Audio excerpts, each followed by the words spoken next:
நாம் தமிழர் கட்சி தலைவர் சீமான் அவர்களுக்கு ஒரு வேண்டுகோள், ஒரு கோரிக்கையாக இந்த வீடியோவில் நான் வைக்கிறேன். அதாவது ஆடு மாடு இதெல்லாம் வச்சு வந்து ரீசெண்டாக ஒரு போராட்டம் பண்ணார். ரொம்ப நல்லா இருந்தது, சூப்பராக இருந்தது. 2 மணி நேரம் பேசினார். ஸோ அதே மாதிரி இந்த quarter bottle, half, full, beer இதெல்லாம் வச்சு ஒரு போராட்டம் பண்ணார் அப்படின்னா சூப்பராக இருக்கும். இது வந்து நான் அவரை கலாய்க்கிறதுக்காக சொல்ல. ஏன்னா இப்போ இது வந்து அவருக்கு இந்த மேட்ரு தெரிஞ்சுன்னா என்ன நீ என்ன நீ இந்த பைத்தியக்காரன் நினச்சிட்டு இருக்கிற நீ அப்படின்னு வந்து கண்டிப்பாக வந்து கேட்டாலும் கேட்பார். ஆனால் சீரியஸாக சொல்கிறேன், அந்த மனுஷன் இந்த களத்தில் பண்ணுற விஷயங்கள்லாம் வந்து கண்டிப்பாக வந்து பாராட்டப்பட வேண்டிய ஒரு விஷயம் அப்படின்னு தான் வந்து சொல்லணும். ஏன்னா எத்தனையோ பேருங்க இந்த குடினால் அழிஞ்சு போகிறாங்க, நாசமாக போகிறாங்க. இந்த சொசைட்டியே வந்து ரொம்ப மோசமாக இருக்குது. இப்போ ரீசெண்டாக இந்த கல் பனை மரத்தில் வந்து இறக்கணும், அதை வந்து நம்ம சந்தைப்படுத்தணும், அது வந்து அரசாங்கமே எடுத்து நடத்தணும்னு அவர் பேசின விஷயம்லாம் எனக்கு ரொம்பவே இம்ப்ரெசிவாக இருந்தது. சூப்பரான ஒரு மேட்ரு. ஏன்னா கல் அப்படிங்கிறது, அந்த போதை அப்படிங்கிறது ரொம்பலாம் இருக்காது, ஓரளவுக்கு மீடியமாக தான் இருக்கும். ஆனால் இந்த குடி அப்படிங்கிறது எந்த அளவுக்கு, இன்றைக்கி நான் ஓப்பனாக ஒரு விஷயம் சொல்கிறேங்க, இன்றைக்கி சாதி சண்டை அப்படிங்கிறது நம்ம போட்டுட்ருக்கோம். ஆனால் நீங்கள் வன்னியராக இருந்தாலும், தேவராக இருந்தாலும், கவுண்டராக இருந்தாலும், இல்லை தலித்தாக இருந்தாலும், நீங்கள் எந்த மதத்தை சேர்ந்தவராக இருந்தாலும் எல்லாருக்குமே பிரதான எதிரியாக இருக்கக்கூடியது எது அப்படின்னா இந்த மது பழக்கம். இந்த மது பழக்கமில் இந்த மது அடிக்ஷன், இந்த அடிக்ஷன் இருக்குது பார்த்தீங்களா, இந்த ஆல்கஹால் அடிக்ஷன், இதுதாங்க ஒரு பிரதான எதிரியாக இருக்குது. டெய்லி குடிக்கிறது, ஒரு நாள் விட்டு ஒரு நாள் குடிக்கிறது, இதெல்லாம் வந்து இப்படி ஒரு அடிக்ஷன் வந்து தேவையா? இதனால் வந்து எத்தனை தாய்மார்களுடைய தாலி அறுக்கப்படுது, எத்தனை பேர் வந்து விதவைகளாக்கப்படுறாங்க, எவ்வளோ குடும்பம் நாசமாக போகுது, இன்னர் ஆர்கன்ஸ் வந்து எவ்வளோ பாதிக்கப்படுது, இதெல்லாம் வந்து நம்ம பேசியே வந்து ஆகணும். ஏன்னா அந்தளவுக்கு வந்து ஒரு மோசமான ஒரு சூழ்நிலை இன்றைக்கி தமிழ்நாட்டில் வந்து ஏற்பட்டிருக்கு. இன்றைக்கி கிராமங்களில் பெரும்பாலான ஒரு கிராமத்தை எடுத்தால் அங்கே வந்து எங்கெங்கெல்லாம் மது கடைகள் வந்து எங்கெங்கெல்லாம் இருக்குது அப்படிங்கிறத நம்ம விரல் விட்டு காட்டலாம். ஒரு கிராமத்தில் வந்து பெரிய பெரிய வசதிகள் வந்து இல்லை அப்படின்னா கூட மதுக்கடைகள் அங்கங்கே இருக்குது. ஸோ இதை வந்து என்ன பண்ணணும் அப்படின்னா, இதை எப்படியாவது வந்து குறைக்கணும். இந்த அடிக்ஷனுக்கு வந்து எப்படியாவது இந்த சமூகத்தை வந்து மீட்டே ஆகணும். நம்ம இப்படி ஒரு பழக்கத்தை வச்சுக்கிட்டு ஐயோ இந்திக்காரங்க வந்துட்டாங்க, பீகார்லேருந்து வராங்க, உத்தரப்பிரதேஷ்லேருந்து வராங்க, வடகிழக்கு மாநிலத்துலேருந்து வராங்க, எல்லாருமே வந்துட்டாங்க, தமிழ்நாடு வந்து தமிழர்களுக்கு இல்லை, நாசமாக போகுது அப்படின்னா அவன் வேலையை கரெக்டாக தான் பண்ணுறான். இங்கே இருக்கிற கட்டட வேலைக்கு வரான், அந்த வேலைக்கு வராங்க, இந்த வேலைக்கு வராங்க, சீப் லேபரு கொடுக்குற சாப்பாடை கொடுத்துட்டு அவங்க பாட்டு அவங்க வேலையை வந்து கரெக்டாக பார்த்துட்ருக்காங்க.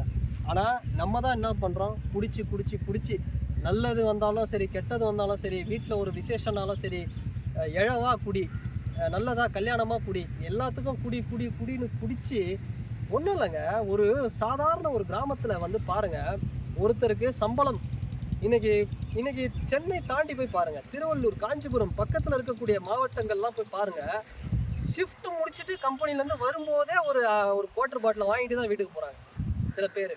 அப்படி ஒரு அடிக்ஷன் எங்கே வச்சுருக்கிறாங்க. அந்த சாராய கடையை பார்த்தோம்னா, மது கடையை பார்த்தோம்னா கூட்ரோடு, ஒரு ஊரோட அந்த இறங்கி போகிற அவன் பார்க்கும்போதே என்ன ஆகுதுன்னா டெம்ட் ஆகுது. குடியை மறக்கணும்னு நினைக்கிறவனுக்கு கூட அது வந்து ஏற்றி விடும். ஸோ இந்த ஒரு பழக்கத்துலேருந்து சாதாரண கிடையாது. ஒரு பாட்டில் அப்படி எடுத்தோம்னா ஒரு 250 ரூபா, ஒரு 180 ரூபா, 200 ரூபா அப்படிங்கிறது சராசரியாக. இதான் பார்த்தோம்னா ஒரு சாமானிய மக்கள், எளிய மக்கள் கள்ளச்சாராயம் குடிச்சு கூட பார்த்தோம்னா இறந்து போனவங்களாம் பார்த்தோம்னா பட்டியல் சமூகத்தை சேர்ந்தவர்கள் தான் அதிகமாக. பட்டியல் சமூகத்தை சேர்ந்தவங்க மட்டும் இல்லை, ஒட்டுமொத்தமாக எல்லாருமே பார்த்தோம்னா எல்லா கம்யூனிட்டிலையும் இந்த வறுமை கோட்டுக்கு கீழே இருக்கிறவங்க தான் வந்து அதிகமாக பாதிக்கப்படுறாங்க. ஸோ அப்படி ஒரு அவல நிலை. ஸோ இவங்களுடைய பொருளாதாரம் வந்து பாதிக்கப்படுது, பெரிய அளவில் பாதிக்கப்படுது. இவங்களுடைய உழைக்கும் வர்க்கத்துடைய காசு வந்து எப்படி போகுது, குவார்ட்டர் வாங்கணும், ஒரு பீர் வாங்கணும், ஒரு ஆஃப் வாங்கணும். ஸோ இப்படியே வந்து காசு போயிட்டு இருக்கு. ஸோ இதுக்கெல்லாம் வந்து நம்ம வந்து ஒரு மிகப்பெரிய ஒரு சமூக சீர்திருத்தத்தை வந்து கொண்டு வரணும்.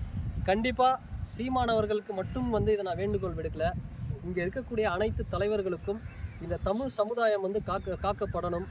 இங்கே இருக்கக்கூடிய மக்கள் யாராக இருந்தாலும், அது தமிழர்களாக இருந்தாலும் சரி, தெலுங்கர்களாக இருந்தாலும், ஸோ இங்கே இருக்கக்கூடிய மக்கள் அது வந்து தமிழர்களாக இருந்தாலும் சரி, தெலுங்கர்களாக இருந்தாலும் சரி, யாராக இருந்தாலும் வந்து இந்த மது பழக்கத்திலிருந்து நம்ம வந்து மீட்டு கொண்டு வர வேண்டும். ஸோ இங்கே சமூகத்தில் நடக்கக்கூடிய பல விஷயங்கள் இருக்குது, இதெல்லாம் வந்து நம்ம கண்ணை மறைக்கிற அளவுக்கு, நம்மளுக்கு நிறைய பிரச்சனைகள் ஏற்படுற அளவுக்கு நிறைய பிரச்சனைகள் வந்து வந்துக்கிட்டு இருக்கு. இப்போ ஒரு ஹெல்த் இஷ்யூஸ்லேருந்து அது இதுன்னு இப்போ எல்லாருமே பார்த்தோம்னா ஒரு சில விஷயம் பண்ணுறாங்க. பெரிய பெரிய அரசியல்வாதிகள்லாம் அவங்களுக்கு ஒரு பிரச்சனைனா பெரிய ஹாஸ்பிட்டலில் போய் பார்ப்பாங்க. ஒரு அப்போலோவோ, ஒரு காவேரி ஹாஸ்பிட்டலோ, இல்லை பெரிய ஹாஸ்பிட்டலில் போய் காஸ்ட்லியாக பார்ப்பாங்க.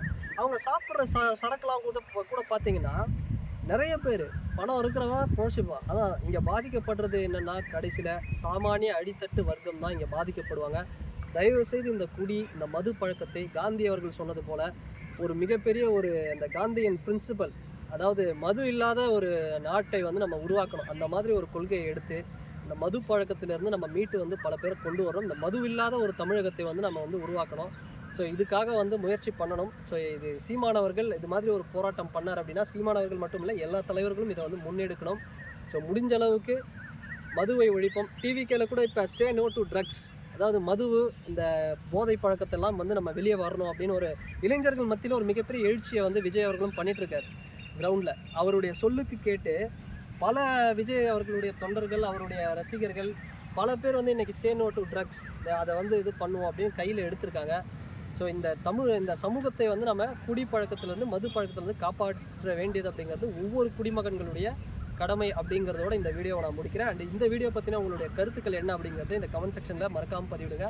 அண்ட் வேற ஒரு வீடியோவில் வேற ஒரு கான்டென்ட்டில் நான் உங்களை பார்க்குறேன். பாய்.